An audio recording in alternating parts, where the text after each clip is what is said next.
हमने न्यूमेरिकल 4.6 को देखते हैं। The steering of a car has a radius 16 centimetre, find the torque produced by a couple of 50 Newton. Torque produced by a couple, ये वही spanner वाली example है जिसमें हमारे पास वो दोनों साइड की फोर्स मोमेंट आर्म को आपस में ऐड करना था। अब हमारे पास जो इसके अंदर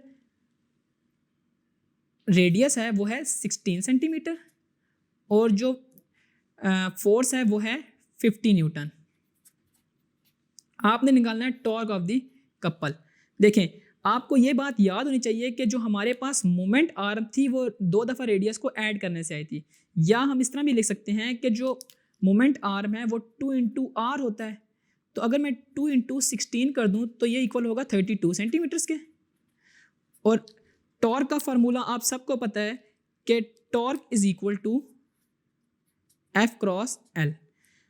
और मैंने आपको ये बात बताई थी कि यूनिट्स को एसआई यूनिट्स में कन्वर्ट करना ज़रूरी है। तो 32 सेंटीमीटर को जो आप एसआई यूनिट में कन्वर्ट करेंगे तो 32 divide by 100 is equal to 0.32 metres.